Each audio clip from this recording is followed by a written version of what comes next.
Hi guys, Aiden here. I am making this video today to try to help with how to play a good opening. That's going to be the focus of this video.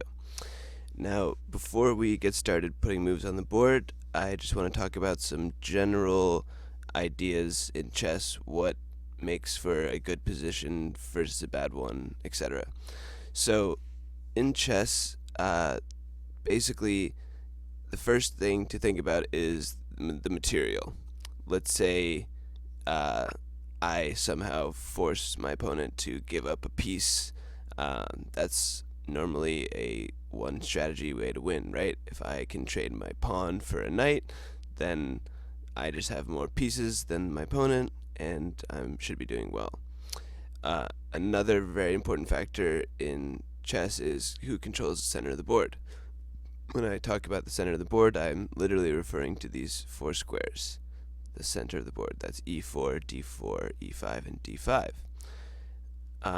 So, once again, material advantage, space advantage, meaning controlling the center, and then the third, and not least important at all, would be king safety. You could have only 3 pieces left to your opponent's 8, and your king could be about to get checkmated and you lose. So that is also chiefly important. But all of these factors contribute to the main 3 ideas that I want to get into your mind today. And those are to control the center, develop your pieces, and get your king safe.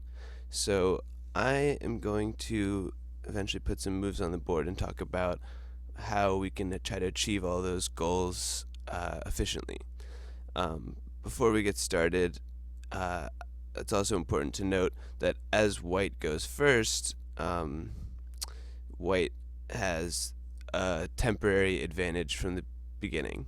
Computers will say that advantage is something like between 2 and 4/10 of a pawn advantage, something like this. So generally, as white, our goal is to keep that advantage by efficiently developing, controlling the center, getting our king safe, like I've been saying, and we want to be the first one to attack. We want to keep the initiative, would be the term. Whereas with black, we are trying to first equalize, neutralize our opponent's initiative, and then move forward. So, let's talk about some of the initial properties of the board. So I want to first really highlight the f7 and f2 pawns. If you'll notice, they're the only pawns to start that are only defended by the king, right? Only the king guards this pawn, and only the king guards this pawn. So that is an inherent weakness to the starting position. And so, for example, I could show you the 4-move checkmate, right? e4, good move, coming to the middle, trying to gain space. Our opponent plays a very standard response, but all we have to do is attack that pawn twice, and we'll have a winning strategy, right? If our opponent plays a silly move like this, then game over, right? Checkmate in 4 moves. So if you're a beginning player, that's a good thing to know. Obviously, it's not an optimal way to play, because someone who knows what they're doing is not going to let you just checkmate them so easily. But it's very good to understand the weaknesses of the initial position, because there are obviously other ways to attack that square, and I might show an example of how you can get a quick advantage in the opening. So let's talk about a few ways to play. So like I said, am chiefly an e4 player, but moves like d4, c4, knight f3, or even g3 to start, all these 5 moves are all a good way to keep your initiative as white. So let's put d4 on the board. There are a lot of ways to respond to this. My favorite as black is to play knight f6, followed by e6, d5, maybe developing the bishop to e7, potentially breaking open the center with c5. So what we want to try to avoid is falling into any natural pitfalls. So let's say, for example, that now I play knight f3. That's a good move. I'm getting another piece out, trying to gain some control, more control over the e5 square.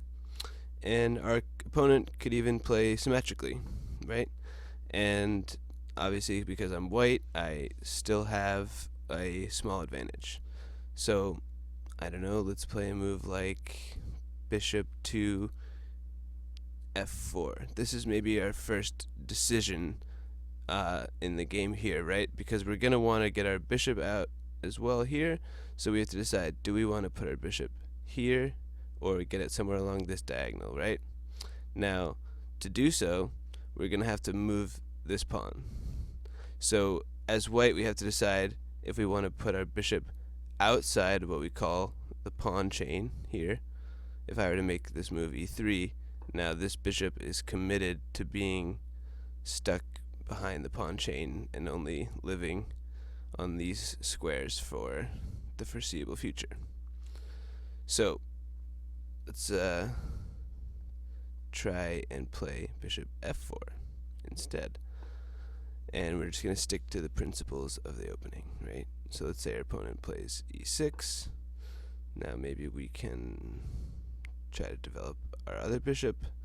All these moves are standard and a good way to play.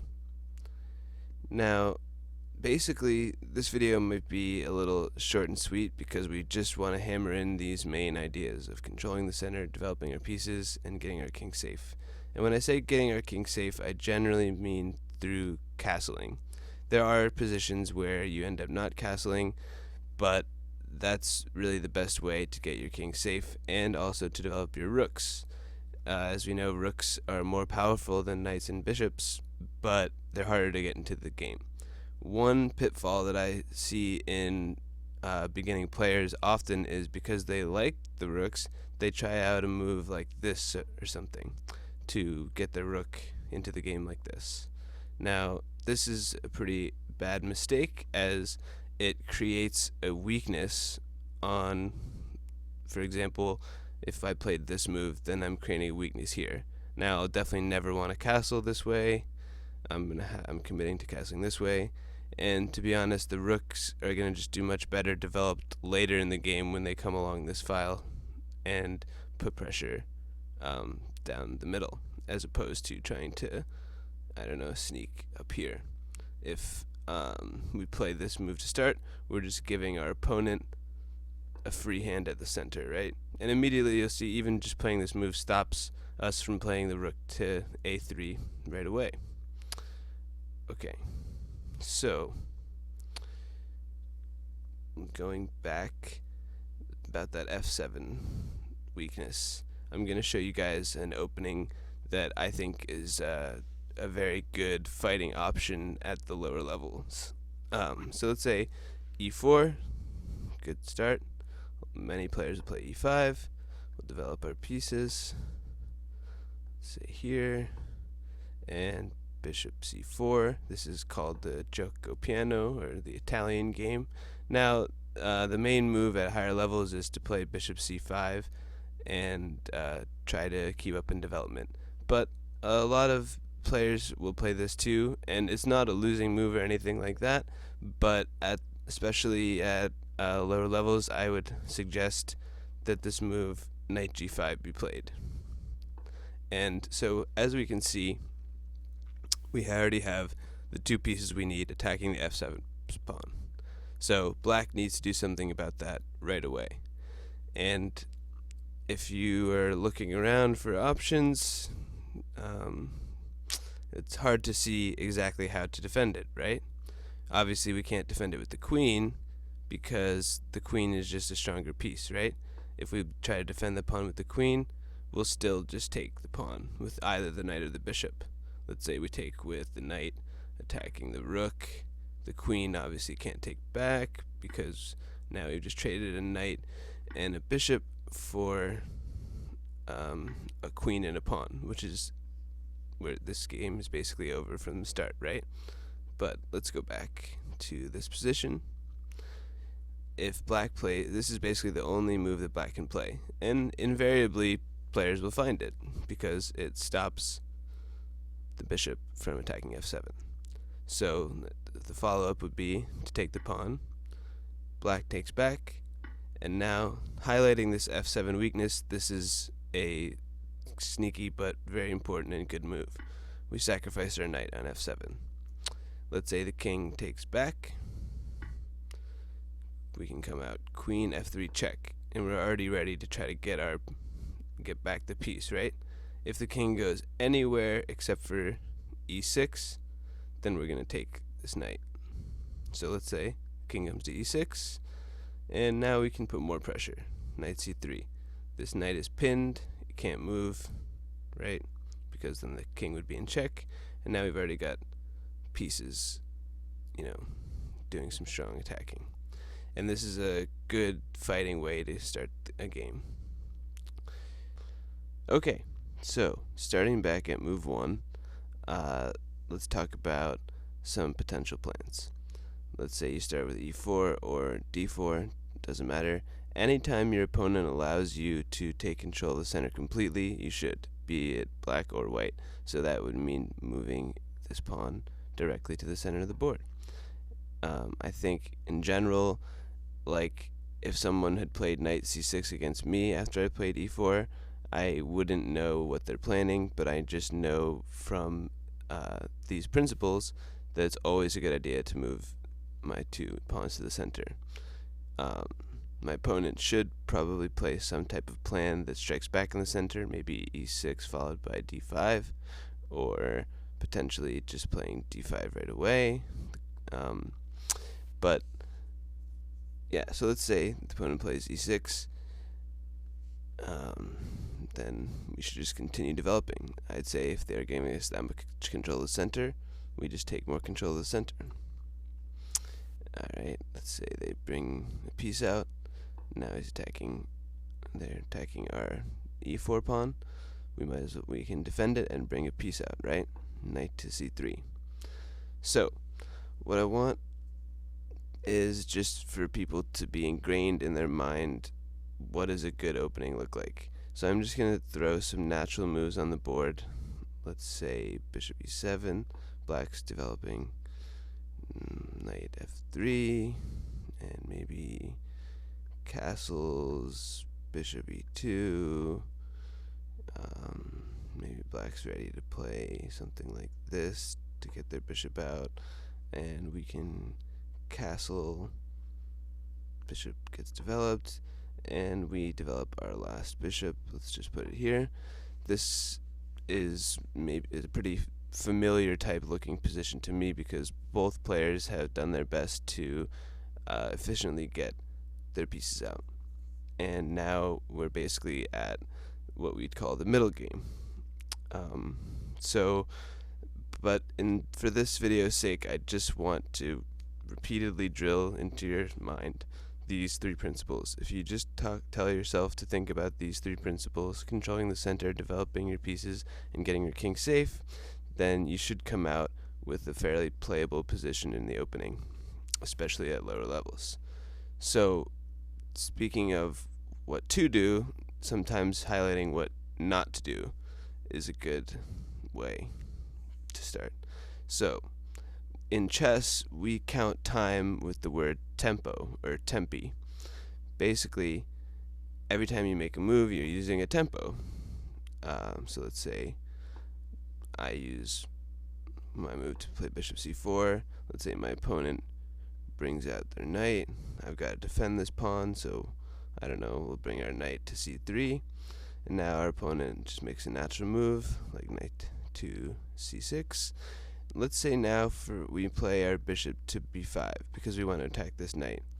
Well, here I would say white's made their first, maybe not blunder, but inaccuracy. because now we've used two tempi, right, to move our bishop first to c4 and then again to b5.